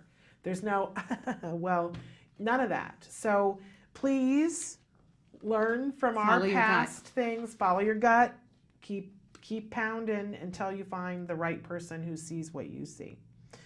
Yes, we get labeled pains in the neck. I'm comfortable with it now. in any case, so we've got a great guest who's going to be with us, Donna Betts, from Art and Autism, and really she's an associate professor and research director in graduate art therapy program at George Washington University. So we're really excited that she's going to be She's going to talk about art therapy and the impact it's having on autism treatment. Which, you know, I talked at the beginning about the arts and how important it is to have the arts. So we've been talking a little bit about theater. Now we're going to shift to talk a little bit about art. And I love that. All right, so let's take a break and then let's get her on the Skype. Stick with us. You say howdy, we say hi. Let's get rowdy, let's get wild. Let's get wild. Let's get wild. Let's get wild. Let's get wild. Hey, welcome back to Autism Live. We heard you. Everybody wants macaroni and cheese. Yeah, but we're gonna make it allergy free. But here's what's the crazy part of this macaroni and cheese. It's actually healthy. And it tastes good. Yeah, it tastes really good. That's the most important part. So we're gonna start, we got our water boiling. There's so many variations on the pasta. We're using today a corn pasta. We can verify with the manufacturer that we have a GMO-free product. So let's go ahead and put that in there. Ooh, and if you don't mind, stir that up for me, my friend. Now it's sticking a little bit to the bottom, is that okay? We maybe add a little more high heat oil and spread that around again. One thing you gotta know about gluten-free pasta, if you overcook this, it becomes mush. Let's move this guy over to the other burner so you can see what I'm doing. And now we're gonna start with the old macaroni and cheese sauce. What's great is there's a lot of choices for, you know, different soups. And the way that I look at soups, and again, please follow the recipe on your screen right now. I don't like to measure very often. But what I like to use is a creamy butternut squash soup. So this soup is great because it adds a lot of flavor to the dish, but also gives people another serving of vegetables. With kids, we don't want to over season. Maybe with the adults, we can season some for the kids first, pull it out, serve them, and then add a little more, you know, garlic powder or onion powder or other types of things into your dish. So the next most important thing on this recipe is we're going to add in a thickener and the faux cheese. Now some people like their sauce really thick, so you just add in more cornstarch or more arrowroot, so that's not a big deal. How's that doing? You think it's ready? I think it's done. Okay, so why don't we switch? I'll take that, you do that. Okay. And I'm going to strain this bad boy here. Here, let me turn that off. Okay. Or we're going to cause trouble again. Trouble in Lisa's kitchen. No, that's another show. Don't, yeah, right? So I'm going to go ahead, get this all strained. It's a good consistency. So I'm going to check to make sure our pasta is cooked. So really, you just want to make sure, just like any pasta, it's a little bit squeezy, a little bit. Nice. Dude, good job. Yay. We're good. Looks yummy. So even though the cheese is not totally melted, it's okay. Don't panic. What's important is that you're going to love this recipe once you eat it. What I enjoy most about this recipe is that it smells good, but this stuff is amazing. So if you don't mind, I'm going to serve you some up, and you can maybe blow a little bit on it so you don't burn your mouth. Sorry, I'm once a mom, always a mom. Just like we tell our kids. I know, right? Oh, but I can't wait. I'm excited. So I'm going to give a shot of this too, but oh my gosh, that is so good. This is the ultimate comfort food. So oh, it's so isn't good. it good? And I'm not just saying that. It is really good. It literally tastes like something our kids would really like, and that sweetness is really, really, really good. So the bonus for us is that when we're serving this to our kids, they're actually getting a full serving of vegetables in this. So instead of just eating a bunch of carbs and worthless calories, you're actually getting some good stuff in this. And we'll be back next time. I hope you join us again here on Autism Live. We're really loving the feedback, and if you have additional feedback, here's how you get it to us. You can send it to us via email at autismlive@gmail.com. On Facebook, facebook.com/autismlive. And also there's thousands of recipes waiting for you to discover them with pictures and different things on the TACA website. So you can hit TACA on the web, tacanow.org, and we'll be back. Hopefully we'll get to do this again. I had so much Maybe fun. we'll have a little wine, but you got to join us next time. We'll look forward to seeing you then. Bye guys, we're gonna keep eating. You say howdy, we say hi. Let's get rowdy, let's get wild. Let's get. Welcome back to Autism Live and to Let's Talk Autism with Shannon and Nancy. We are back with Dr. Donna Betts, who is an associate professor and research director in the graduate art therapy program at George Washington University. She's also the immediate past president of the American Art Therapy Association and formerly served on the board of directors of that, as well as the Art Therapy Credentials Board. So welcome, Dr. Betts, to the show. Thank you, Shannon and Nancy. I'm glad to be here. You're coming to us from Washington today? That's right, in my office at George Washington University Art Therapy Program. Okay. Let's start with what exactly is art therapy, because some people really just don't know. Sure.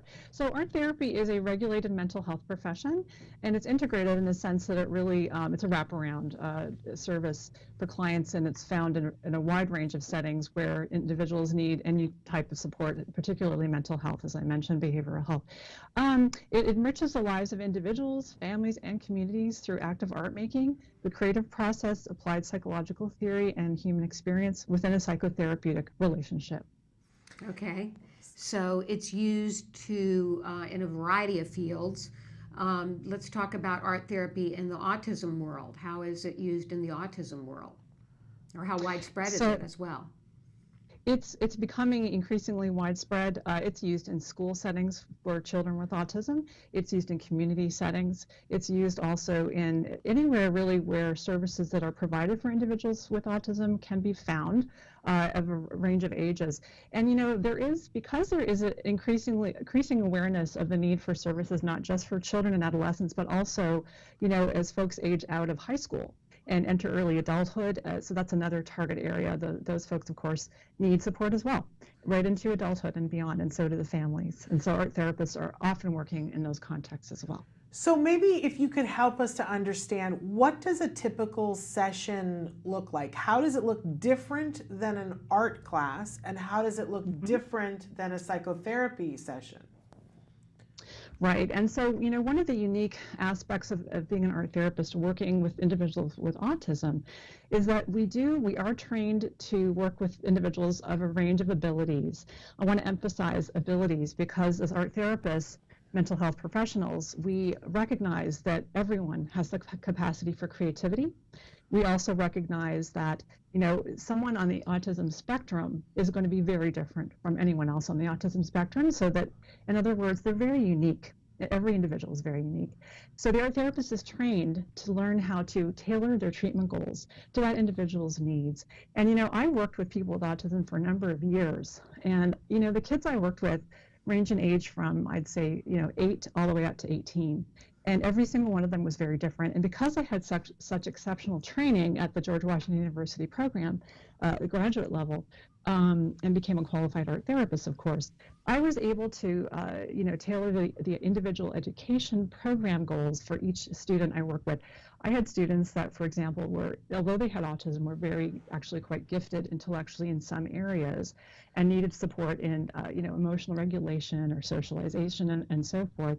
And I also had kids on the autism spectrum who, needed more assistance with areas related to intellectual capacity, such as perception, the ability to improve their academic skills, cognitive skills, and focusing on the area. So again, we really are trained and prepared to work with all the different types of needs that people have. I'm fascinated. So when you're working on perception, for instance, what might be a thing that you would do with a student to work on that with them? Right. So again, because art is so unique, obviously, in that we're working with visual skills as well as sensory, tactile, kinesthetic, for example. I also just want to give a nod to some of my colleagues in the other creative art therapy professions. So we have art therapy, which is a distinct profession that incorporates art materials like painting, drawing, and clay, mixed media. And then we have music therapists who, of course, are experts and professionals working and also with people with autism, but with their specialization in music. And they often work on, with speech language related goals as one example. We also have dance movement therapists who will be able to work with a child or an adolescent or adult, looking more at the bodily or sensory integration, for example. So we all have our different areas of training. We're all unique professionals. So with art therapists, again, going back to your question about perception. Art making involves a variety of skills. There is, by the way, a lot of research going on right now looking at a very important area, which is neuroscience and art therapy, and what happens in the brain when someone's making art. What's the impact on our feelings? What's the impact on our skills, or especially our in the case of somebody with sensory integration issues, for example, their ability to coordinate the muscle control with the cognitive capacity and so forth, and that's where perception also has a role. So it's what you see and how you see it. There's an artist by the name of Stephen Wiltshire, who is a British man. He's now a man. He was a youth when his famous book came out, which he did a lot of architectural drawings, and he's somebody on the autism spectrum. As an example of someone who, speaking of perception, he would look at a building like the Tower of London, and then he'd be able to just draw it, and it would be a pretty incredible thing to see. I have to say that kind of a gift is very rare. We do see, of course, individuals who have exceptional drawing skills, but again, every individual on the autism spectrum is unique, and every single one of them is going to have any number of range of challenges and abilities as well. Fascinating. How can people get more information if they're interested in what you're talking about? Where should they go? So I would strongly recommend the only national organization whose mission is to advance the art therapy profession, which of course means as the profession gains recognition, more and more people are aware that there are therapists out there to help. So that would be the American Art Therapy Association. It's arttherapy.org. And on the Art Therapy Association's website, you will find a huge range of resources on actually the work that art therapists do with all the different types of individuals with whom we work. I also would refer people to the Art Therapy Credentials Board website. That's atcb.org. And the ATCB is the organization in the United States that regulates the art therapy profession by offering professional credentials and board certification. So that site also includes a way for people to locate an art therapist and to find out if there's an art therapist in their area who specializes, in this case, for example, with people who have autism. Wonderful. We want to hear about some of the case studies that you've experienced with different individuals on the spectrum, but we're going to take a quick break and we're going to come back and talk more about that. Sure. Stick with us. Thanks.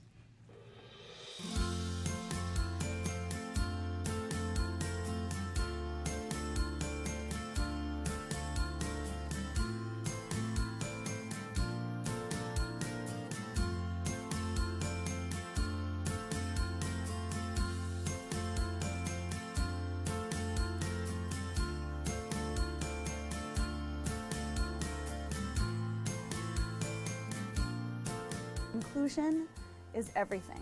Feeling like we have a place where we belong, and when I say we, I'm first and foremost a mother of a child on the spectrum and gym owner and now founder of carrying this to families who need it as well. My son is extremely hyperactive. Getting him to calm down is a very difficult task. So the idea of Rock the Spectrum Gym, where he could just go and run and play and do all these fun things without any kind of worries and just go and bring down that energy, it helps us so much at home. You know, in the home or at school, it's not acceptable, but this is the one place it is acceptable for the child to kind of be themselves and get it all out there and just really just be themselves. It's an amazing place where my son could go and be himself. You get to meet other parents who are in the same journey as you are. I think the most popular aspect of it is how they include all children of all types, not just only learning disabled, lower functioning, moderate functioning, high functioning, and non-disabled.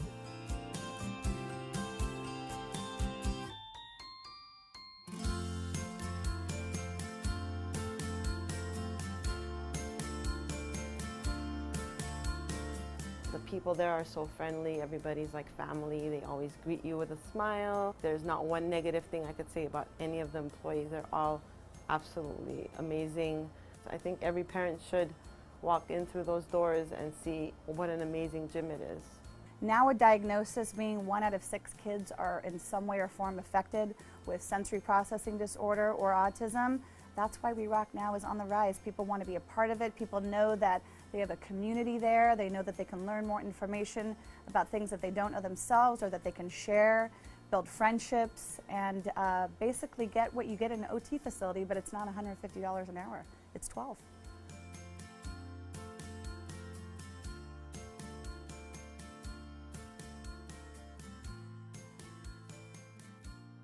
We are back with Let's Talk Autism with Shannon and Nancy. Our very special guest, Donna Betts, is joining us from Washington, D.C. at George Washington University. She is talking with us about the wonders of art therapy and how viable this kind of therapy is. And so, Donna, we wanted to talk a little bit about, you are very involved in research, and we want to talk a little bit about some of the research and what the results are. How effective is this for individuals who are on the autism spectrum? So a lot of the research we have is anecdotal. There are some more recent studies that have looked at, sort of interviewed, for example, art therapists who are subject matter experts. There's an article by my colleagues, Teresa Van Lith and Jesse Stallings, for example, who did just that. So there does need to be larger scale, efficacy studies. That's definitely a goal that will take place. And in the meantime, there is a lot of strong, again, anecdotal evidence. So a lot of really strong case studies or smaller scale studies that point to the benefits of art therapy with individuals with autism. Can you tell us about some of those case studies? Sure. So I myself have worked with, again, the population as well as conducted some case study research. And what I've found is that, first of all, in working with an individual with autism, of course, the relationship is really essential. So the relationship between the therapist and the client. And partly that's because folks with autism can tend to have treatment goals that relate to socialization. So, of course, then the relationship becomes key in terms of not only the therapist as a role model, and also, by the way, when I worked in a school setting, I was very, very integrated into the treatment team. So I worked every day with the speech language pathologist, with the social worker, with the school psychologist, with the teachers, with the parents. It's really important to have a really good, strong working relationship with the whole team so that everyone's on the same page and the individual's getting the optimal services they need. So again, it comes back to the relationships. So for me, some of the kids I worked with also had a difficult background of having been in foster care or having had adverse experiences that caused them to not have a lot of trust for caregivers or teachers or therapists. So trust was one of the goals that we would work on in developing that relationship. So once you have established a trusting relationship with someone with autism as an art therapist or a practitioner of any kind working on a team, that's key. And then you can move forward with some of the essential treatment goals. So, depending on the individual, I would often, for instance, see benefits of the socialization. I would do small groups of art therapy, no more than 3 individuals with autism. I would try to match the individuals on their skill levels so that if, for example, they were working on emotional regulation, we could do some really concrete art therapy-based activities, interventions that would help the 3 of them work together successfully to have positive and corrective emotional experiences, develop trust with one another, and to learn how to communicate effectively through art making in the context of the art therapy session. Okay. Tell us about family art therapy and its effectiveness. So that's, again, very important. The families that I worked with were very grateful to have any support they could find to help them, the parents, the siblings too, who are often assisting at home, again, depending on the level of ability of the individual with autism, different levels of support are needed. So, as an art therapist working with the families, there would be a sort of a psychoeducational aspect to it as well, where, for example, I would show the families what kinds of art interventions I was having success with their child in art therapy, and then I would literally teach them how they could try to adopt some of those approaches at home and guide them on what kinds of art materials are appropriate for use with your child outside of the context of art therapy. We as art therapists have to be really cautious about the kinds of materials we offer our patients. So for instance, when we're working with someone with a substance use disorder, you don't offer Sharpie markers. You don't offer permanent markers that could, become an inhalant kind of a thing. So similarly, when we're working with someone with autism, I've had clients that like to put art materials in their mouth. So again, you want to be really careful what kinds of materials you're giving them. If you give them clay, they may eat it, again, depending on the individual. So the parents would need some guidance around that as well. And then continuity is very important for these individuals, and so and regulation. They'd like to have things to be predictable in their day and their routine. So I would also talk to the families about, okay, this intervention worked really well in art therapy. Here's how you should implement it at home. Not just in terms of handing. It's not just a matter of handing the child the art materials, but also the space that's needed. The quiet space that's needed for the child to be able to use materials effectively. The support they need. What a parent should or shouldn't say, for example, when they're observing their child making art, and that kind of thing. So a lot of support and the continuity across from the school setting to the family setting. Okay. I'm dying to know what the face stimulus assessment is and what you use it for. Sure. So again, as part of the clinical team where I worked in Washington, D.C. Several years ago with kids with autism, I was required as a clinician to provide, in relation to the IEP meetings and the individual's IEPs, the individual education plans, we'd have to, of course, work with the individual's plans and their treatment goals if they had some. And so I would need to administer art therapy assessments. So this is a way that clinicians would gain sort of a baseline of a sense of what is this person's skill set right now? Like, where are they in terms of their perceptual abilities to draw? How there's a lot of information we can glean from an art therapy assessment, like from a standardized type of drawing. So I tried a few different approaches to this, and I ended up developing an assessment on my own after it took years to develop it. It's still under investigation for validity and reliability and so forth. But my goal was to develop a standardized way to gain a sense of my clients' skills. So, and mostly it was with my clients who were who had more challenges cognitively, who, for example, if you just were to give them a piece of paper and a marker, they might just do a scribble. I knew there had to be a way to draw out their strengths. So the face stimulus assessment is a series of drawings that start with an outline and very basic facial features.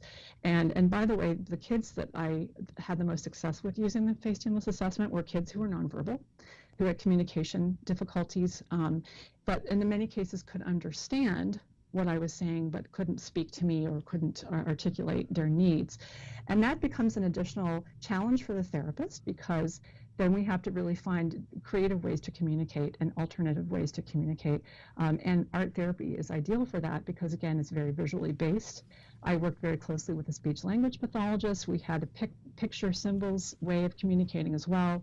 There were different strategies that we would apply to kind of come at communication from multiple levels.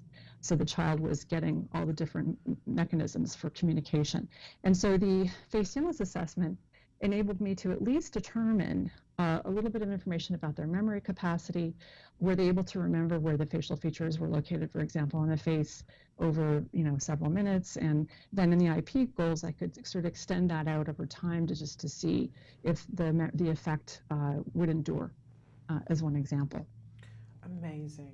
All of this is just too fascinating. Yes, it is. It sounds like it's really a burgeoning field. It really is. It's been around. Art therapy as a distinct profession in the United States has been around for several decades, but there's still could be many more of us. We're really trying to increase the public awareness of art therapy as an option for a career choice. And starting in high school, people should start thinking about, if you're in high school and you're interested in psychology and you're interested in art, you should consider, in undergraduate education, consider taking the psychology and fine arts requirements for the graduate programs. and choosing art therapy as a career. That's what happened to me. I basically, it's the marriage of psychology and art. And those were my two passions when I was doing my undergraduate degree. And then I went ahead and pursued a master's, which is the entry level for the profession. And so, we're trying to really raise awareness of how helpful art therapy is for a wide range of individuals, and get more people to know about it so they can choose it as a career and help more people. Fabulous. Can you tell us again the websites that you gave us before where we can go to get more information?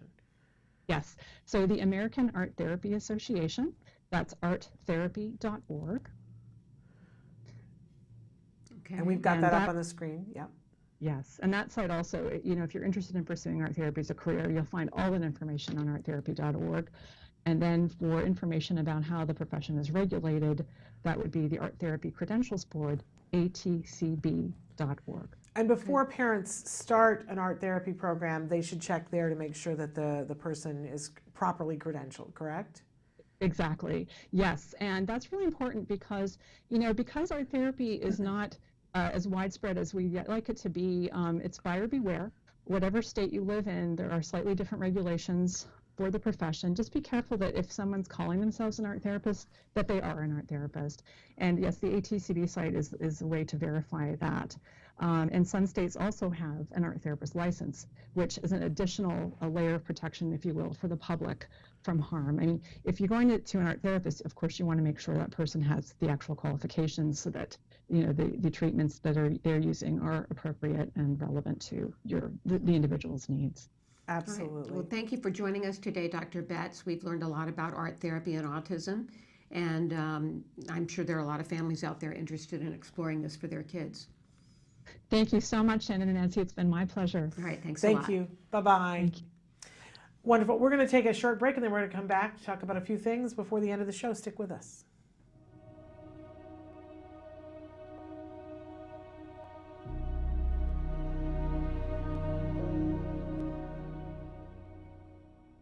Hello, fellow activists. Last week, we talked about step number 1, accept and embrace this challenge. Now we're moving on to step number 2, educate yourself. After my son Wyatt was diagnosed, I put up a sign over my home office that said Autism Central. I went to school in my home office every night after my husband and Wyatt had gone to bed because I was determined to learn everything there was about autism. That's because knowledge is power. Visit all the autism websites you can, read all the books you can, learn about all the organizations that are out there that offer free guides to help you. Some of them even offer mentors to help guide you. Find out about local support services. Find out about what educational services your child is entitled to. Get to every autism conference and seminar you can. I'll never forget the first autism conference that I went to. The first speaker was a beautiful, brilliant woman named Dr. Doreen Graham-Pichet. She spoke about a therapy called Applied Behavioral Analysis, or ABA. She told about how it could improve the life of children with autism, and in some cases, recover them. Now, despite the fact that Wyatt had been diagnosed for over a year, nobody had told me about this therapy. I remember calling my husband on the cell phone and saying, "Honey, I met the woman who is going to help improve Wyatt's life." And I'm happy to say that 8 years later, that's true.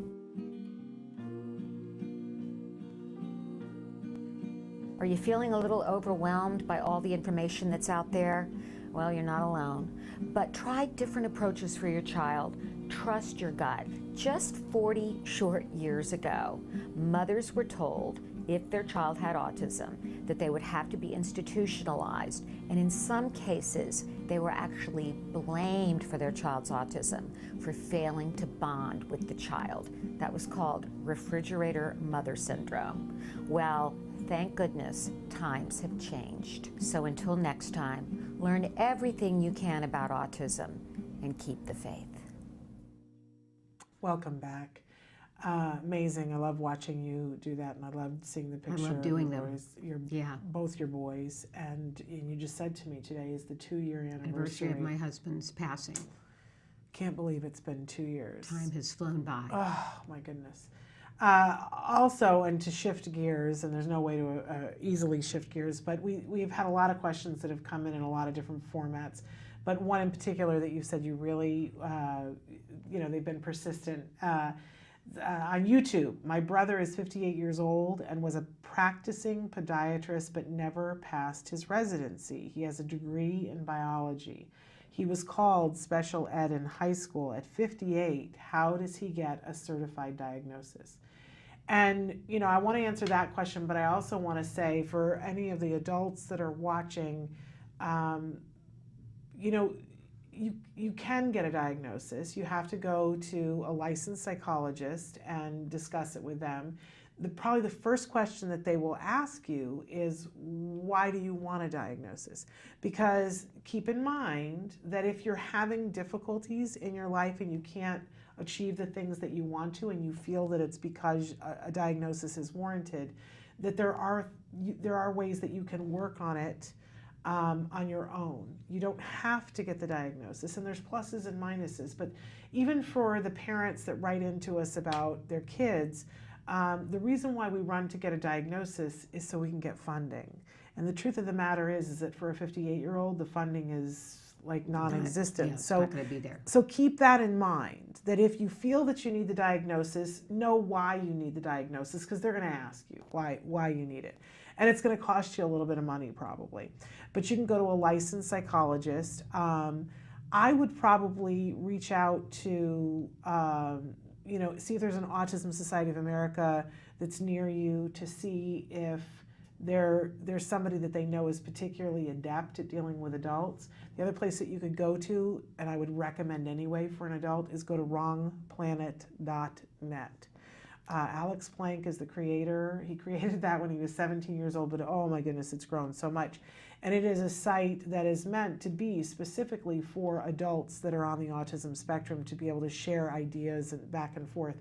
And I think what you'll find, if he says, where he lives and is there a diagnosing professional close by, they'll help to connect him to who is good at that.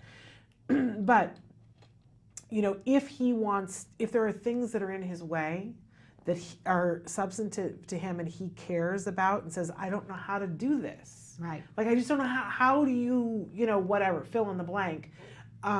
Excuse me, one of the things he can do is go to Skills Living. It's brand new programming that's not just skills, but you can go to skillsforautism.com, or you can call the number 877-975-4559. Ask for Skills Living.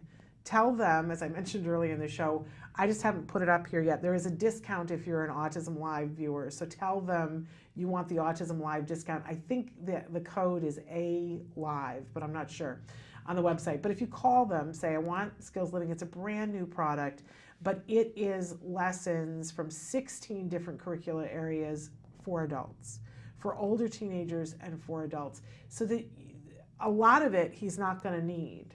But for instance, let's suppose... Yes, sounds like very high functioning, having been a podiatrist. Yeah, but suppose that he's having difficulties, remembering information that seems easy for other people, like what his coworkers like to eat, or, those kinds of things. There are very specific sections where he can work through it on his own and get better at it. But And in that way, it's driven by him, what's substantive to him, because there are all things that, there are things in there that I could be working on. Some things I don't choose to work on, right? But if we wanted, if you say, oh, well, I want to be better at, staying on top of things. That's always my thing. I'm so bad at executive functions.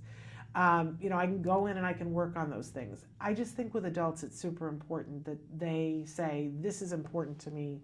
And this isn't, and you can totally do that with Skills Living.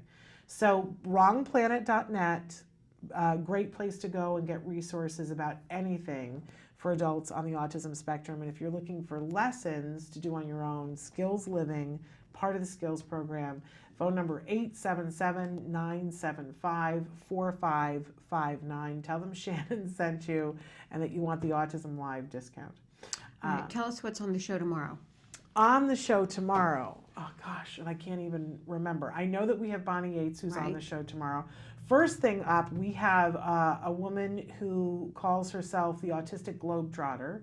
She's going to be on the show tomorrow. Oh, and then we have Dave Humphrey on the show tomorrow from Okay. Kirkman Labs is going Right. to be with us, talking And more P2I. in depth about that P2I and that recent study and the paper out from the EPA talking about toxicity levels and that autism is 60 to 70% environmental. So we talked a little bit about the genetic component today. We're going to talk about the environmental component tomorrow and ways that you can, sometimes you just get so overwhelmed. You go, oh, there's so much in the environment that's causing all this toxicity and stuff. And you go, there's nothing I can do about it. But in fact, P2I looks at very specific things that each individual can do to make themselves healthier, to make sure that children that you have are healthier, and that your children who are already here can be as healthy as possible. It's pretty fascinating. So that'll be tomorrow. Okay. So that's what's going on tomorrow. But we're out of time for now. So until then, give your kiddos a hug from me. And give yourselves a hug from me. Bye-bye for Bye-bye. now.